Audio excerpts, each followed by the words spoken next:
Tales of Old Night Episode 6. The Ledger. It is the 28th millennium. Humanity has lost the stars, lost its future, and is doing its best to lose its mind. Warp storms isolate the human worlds. Hope is obsolete. What follows is not a fable, just a perfectly ordinary tragedy for these times. I was appointed sub-administrator of grain census and compliance for District Theta-Nine because no one else wanted it. The post had a reputation, not for danger, for clarity. Theta-Nine was a stable district. No active rebellions, no Xenos incursions, no psychers of note. A success by usual standards. My predecessor left behind an office, a chair worn smooth by repetition, and a ledger bound in cured leather and stamped with a skull. He also left a note. It contained one sentence: "Do not personalize the numbers." The ledger was heavy, not physically, though it was, but conceptually. Every page carried weight that did not diminish with familiarity. Population totals, food allocation, births, deaths, columns aligned with ceremonial precision. Each figure had been checked, then checked again, then sanctified with a seal. Errors were rare. They were also catastrophic. Theta-Nine produced grain. It had done so for centuries. The harvest was predictable, the soil obedient, the people compliant. The problem was arithmetic. Population growth exceeded caloric surplus by 3%. 3% was not dramatic. 3% was fatal. The ledger flagged the imbalance in red ink. Correction required. There were approved solutions: ration reduction, labor intensification, delayed reproduction licensing. All had been implemented.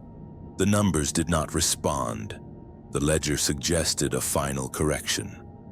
Population reduction. Not phrased that way, of course. The language was cleaner. Selective attrition. I requested clarification from my superiors.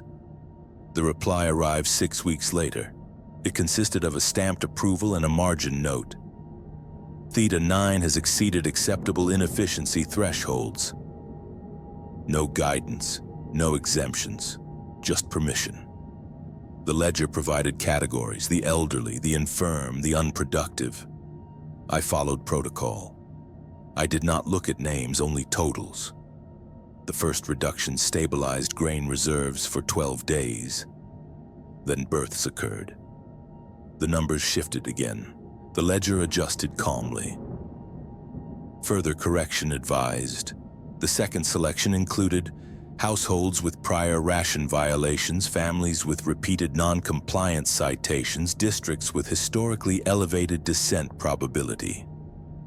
The deaths were orderly, quiet. There were no riots. That counted as success. 3 months in, I discovered a discrepancy, a clerical misalignment. One district had been over-reduced. Another had not been touched at all. The imbalance favored inefficiency. The ledger flagged it immediately. Correction required. To fix it properly would require reallocating reductions. Reversing deaths. That was not possible. So the ledger proposed an alternative: compensatory reduction elsewhere. I hesitated not long, just enough to notice the feeling. It was not guilt, it was inconvenience.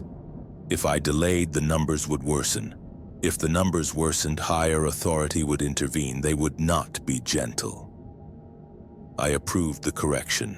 Something unexpected happened. The numbers improved, not marginally, significantly. With fewer variables, distribution stabilized, crime dropped, production rose, compliance improved. The ledger recorded this without comment. I began making adjustments earlier, preemptively. Entire families removed before they could strain the system. It was not cruelty. It was foresight. I realized then what my predecessor had meant. The ledger did not record reality. It produced it. People were not starving because they were inefficient. They were inefficient because the ledger required starvation to remain accurate. Stability was not the absence of suffering. It was the correct placement of suffering. After one standard year, Theta-Nine was reclassified. Exemplary. My superiors commended my efficiency. They offered me promotion. A larger district, more numbers. I accepted. I left the ledger behind. It did not need me anymore. Someone else would learn. Theta-Nine remained stable for 17 years. When it finally collapsed, it did so neatly. The records are immaculate.